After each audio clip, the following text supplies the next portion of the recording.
Hi everyone, welcome back to Chicken Little. It is time for another goddamn space simulator.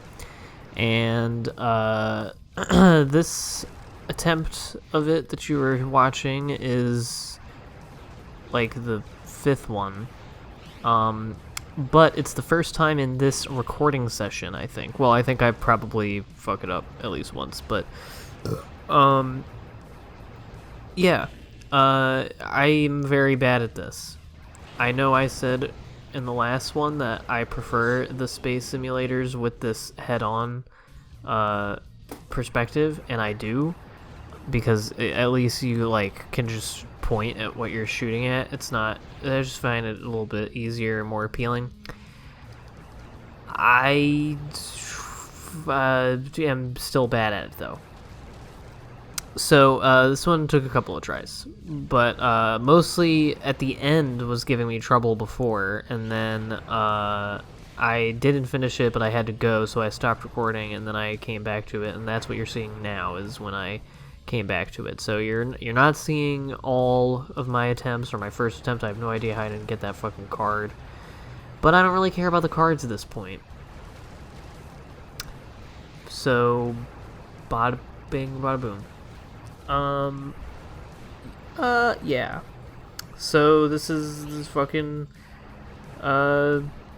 space simulator thing, and I didn't really have a chance to take in this imagery when I was playing it because I was busy trying not to die.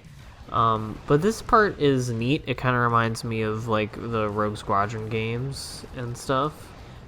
Those are pretty much the only games of this type that I have, and not this one. This one has cool music, although I very quickly got sick of it after hearing it over and over again after fucking up. But one of the levels coming up in a little while, because while this is the last space simulator level, spoilers, it is not the last flying spaceship level. But that one, the next one, has music that sounds almost exactly like the Star Wars theme, and it sounds like it's deliberately being like that, which doesn't bother me because of the place in the game that it is in, but it's also just, it sounds so hammy because the notes they're just a little bit not the Star Wars theme song, but they're enough the Star Wars theme song where you're like, this is the Star Wars theme song. But then you're like, oh no, it's not. It's the fucking imposter. And now here is this big ship, which I fought without much problem this time around. You just gotta shoot their little nipples, the little red things in the middle, and they have different attacks. This one's pretty easy to dodge. And I save all my missiles for the last one, because the middle is the hardest. You have the most shit flying at you, so it's the hardest to get a decent shot with your normal lasers. And the rockets do a bunch of damage. And you gotta do this whole thing in one go without dying. That's actually something, I mean, I wouldn't say this game is hard, but I think the thing that makes it the more difficult than a lot of similar games from around this time that I played is it's not very forgiving. There are a lot of levels, especially later on, where you have to get through the whole level without dying in order to get to the end, and they're kind of tough. I mean, if I had played this game, if I had beaten the Alien Abbey level when I was a kid, and I had continued playing this game, I don't know why you move towards the thing so slow. This is the thing about it that I don't like, because I don't know. I hate when there's shit like this in parts like this in games where you have to wait a long time between doing the things that to see if you fuck it up or not. And if you do, then you have to sit through them every single time. I don't like that shit. These things are very difficult to dodge because, yeah, they do their beep and then they, home in on wherever you are on the screen at that point, and it's very difficult, at least for me, to maneuver and also, be consistently aiming and shooting at the thing. But luckily, it refills your health for this last bit, which is nice. when you're staring into the deep red maw of the mothership, which looks like a combination. It reminds me of like kind of like the Millennium Falcon with that top down, or I guess not top down, but the icon in the corner. Yeah, look how quickly you can deplete this thing with the rockets. Just fucking bada bing bada boom and you're done. And there's the funny yo-yo sound because I'm hitting or not a yo-yo, but that's what I think of, the sound, because I was hitting the rocket button when I didn't have any. But anyway, yeah, there you go. I think I started about 3 different thoughts and I didn't finish them, and now I don't remember what any of them were, so I'm just gonna watch the cutscene.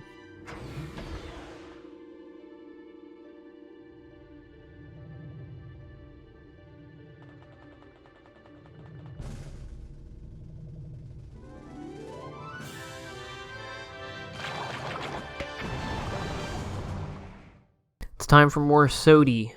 Well, not yet. We gotta watch Chicken Little dance. I enjoy these loading screens. If you're gonna have loading screens, they should be entertaining. And I like his dances. I like when he shakes his little butt.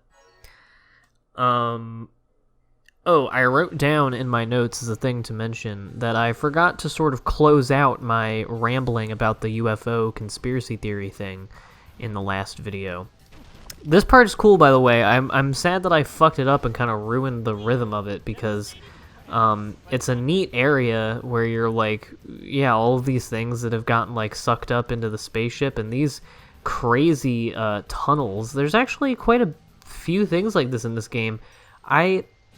This game certainly has flaws and everything, but I think I mostly am just bad at it, and I'm mostly just bad at it because I haven't played these levels before. This is the first time I'm playing through them. But like, there's a lot of cool shit in this game. This area is neat.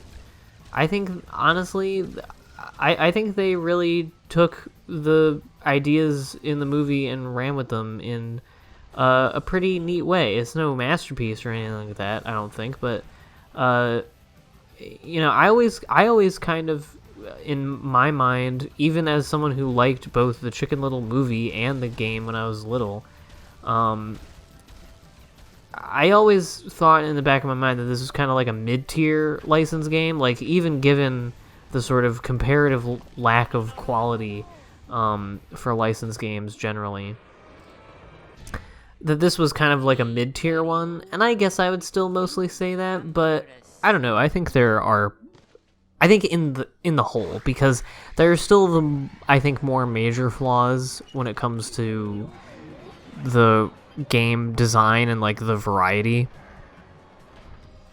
Not that there's a lack of variety, but just the different. I think some of the different varieties of levels get kind of worn out after a while. Like I've already talked about the space simulators and stuff, and like the tube surfing. It just feels like padding. I'm the type of person who I would rather have a short game where everything in it is enjoyable and doesn't feel like the same thing over and over again, rather than having a longer game that, has a bunch of shit that's just difficult and doesn't feel like it needs to be there. Because that's the least good type of level, is the kind where it's pain in the ass and it doesn't even feel like you really need to be doing it, both within the game's internal logic, like the story, and also just like the logic of the game of like, why do I need to be doing this? Like, why do I have to do this type of shit again? Anyway, here's this very strange final boss that I have left completely unedited for your viewing pleasure to watch me fail at. But yeah, you hit the buttons, and then its penis comes out, and you have to hit the penis, and you do that a few times, and then it dies, and it takes 1 billion years because I suck at aiming. It also took me a really long time to figure out that those big green boxes explode the fucking floor under you, so you shouldn't hit it with the regular yo-yo attack, because then you'll get boomed and you might fall and you'll hurt your little bum. So yeah, then you gotta hit this thing, but then it also like goes away from you, and so you have to do it a couple times until it actually hits. And yeah, if you're not quick, then suck my dick. That's what the boss says to you when you miss. But yeah, this reminds me of Battle for Bikini Bottom shit. Mostly just the shooting at the buttons on the guy thing. Because, you know, you do that in the final boss of Battle for Bikini Bottom. That's such a fucking good game. That game really is the blueprint for any good, like, licensed platformer game, in my opinion. I think it just... I don't know if I would say it's perfect for a licensed game, but it certainly scratches all the itches that I look for in those types of games. Both experientially and in terms of design. And vibes, of course. Which I guess is in experience, but, you know, vibes it's a little bit different.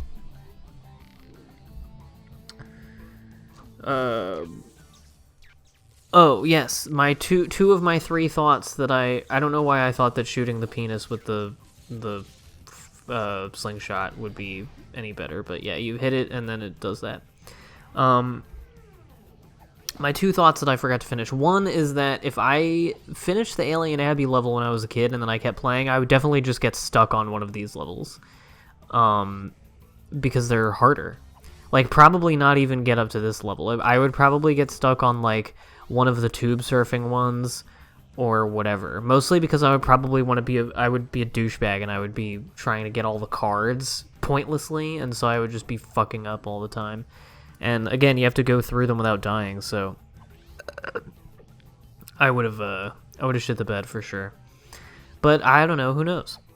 And then the other thing was, with regard to the UFO stuff, was I was going to wrap my thoughts up there, and now I'm going to do it 12 minutes into the next video, that the reason why I think, or one sort of, you know, I think more coherent materialist reason for the proliferation of claims of UFO encounters, and more generally, like, conspiratorial thinking and the sort of, you know, X-Files nature stuff that people either claim to experience, or that, you know, we just more generally all collectively experience being in the world together with stuff like, you know, the Epstein stuff, MK Ultra, the stuff that gets out that we know about, and then we just have to, like, live with knowing about and pretending like it's normal and that everything is fine, and that we don't know horrific things about what's going on, like, sort of behind the scenes generally in the annals of power. But I think that whole thing, I first of all, I think it's very, you know, illustrative that the UFO thing really took hold in late 50s and 60s, which is, you know, obviously, you know, around the time that, you know, America was trying to go to space, so that was certainly something that was on people's mind. And science fiction at the time was heavily featuring aliens and modern, you know, popular cultural conceptions of aliens. But, you know, that's a kind of chicken or the egg thing. Pardon the, you know, sort of ironic use of the phrase.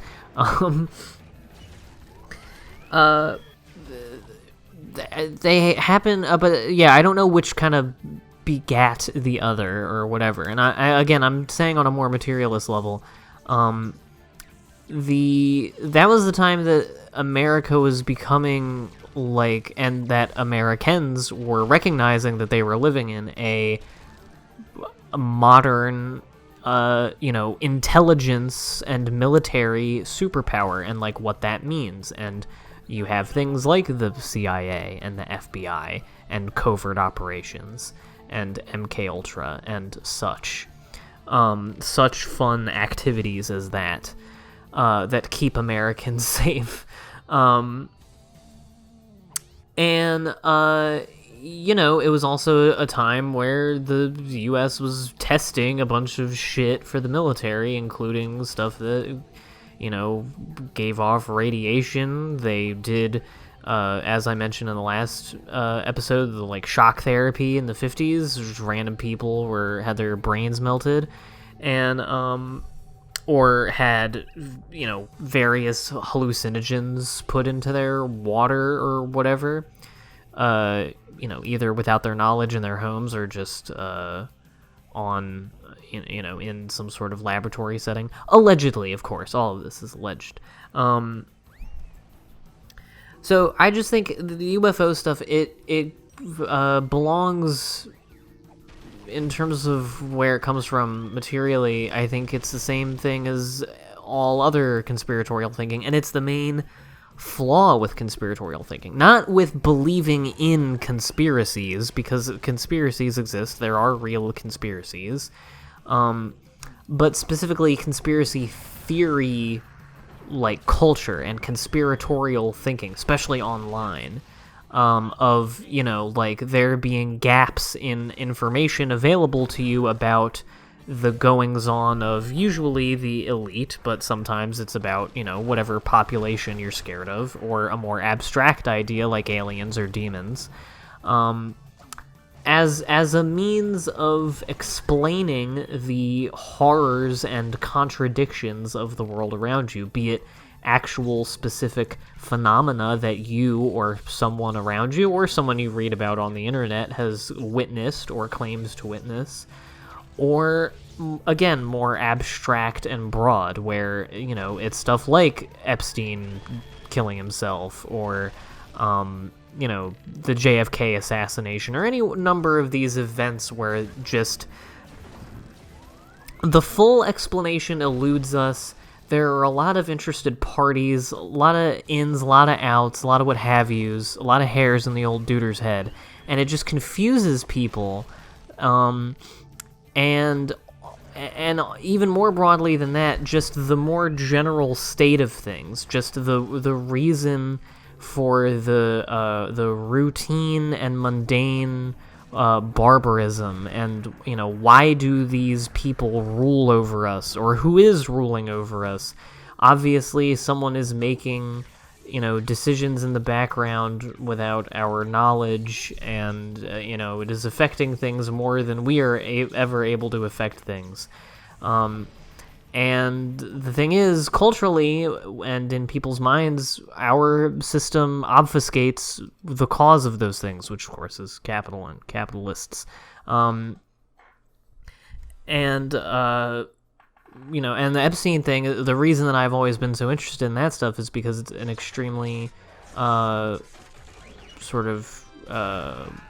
good exemplar of this phenomenon where, or like the QAnon stuff, because yes, there is, you know, trafficking of children for rich elites, but they add a bunch of you know, fantastical elements to it, and then also say the most ridiculous part of the QAnon theory, which is that Donald Trump is gonna stop it. So it's, you know, I've always thought that, you know, conspiratorial thinking and conspiracy theories, and the ones that catch on culturally, like, you know, UFOs, QAnon, the Illuminati, all of the shit that came up in the 90s, all the way back to, like, the 1800s with the Masonic Lodge, which, I mean, even that idea persists to this day. Illuminati is basically just the 2000s version of the Masonic Lodge hysteria in the 1800s. Itself, you know, an actual thing, like the ruling class having, like, secret societies where they will, you know, to the degree that they think they can hash out the direction of the world and everything. I mean, that still happens to a degree. We have Bohemian Grove and all of that stuff, and who knows what else these sort of, you know, centers of meeting of elites and whatnot. But, you know, the fixation on these things and the like fantastical trying to fill in the gaps of these things where you cannot know the full story because you will not be allowed to, and because knowing it won't really change anything is the big thing. But yeah, like a lot of the conspiracy theory stuff, I think, just comes from a lack of it's how people explain their alienation and the misery and corruption of the world around them when they have an absence of class consciousness, where they don't have the tools to come up with a coherent material explanation for why things are the way they are around them, and what the motivations are and everything like that. And so you get lost in these things because having those narratives and, if you're a certain kind of crank, acting off of those narratives, it gives you a sense of control over life, or at least understanding of the world around you. And because it's a narrative that usually just fits to your particular anxieties and desires, it can be, construed and conformed to whatever you need in order to feel okay about what is going on. And so I think UFOs are, as a phenomenon, are part of that. Or maybe people are getting snatched by aliens. I don't fucking know. Could be anything. Who knows? Anyway, here's this fire truck thing. Apparently there's a fire truck in the fucking spaceship. Don't ask me about that. I guess they just needed an excuse to do another vehicle thing. And at the end, you get to fly out of the spaceship in the fire truck, which is pretty fucking cool. And this whole level, just as an idea, is kind of neat. As I was saying, there's design flaws and everything with this game that I've already talked about, but I think on a visual level and a, area design level, I've actually been really digging it on this sort of re-playthrough of it. And I think I've overall come away from this game with a more positive opinion of it. I just wish I was better at it. So, and when I think about it, I really liked the Chicken Little movie when I was a kid. It was probably one of my favorite movies to watch on DVD when it came out. Specifically, I really just like the voice acting. I really liked Zach Braff's really fast. I always liked really fast talking and singing when I was a kid, like the Modern Major General song or the Periodic Table song, which is the same song. And just the cartoony animation and, of course, the alien stuff, and it was just good, clean fun for a little baby like me. I'm proud of you, son. I hate you, Dad. Thanks, Dad. Thanks, Dad. Anyway, next time, we're finishing up the game. See you then.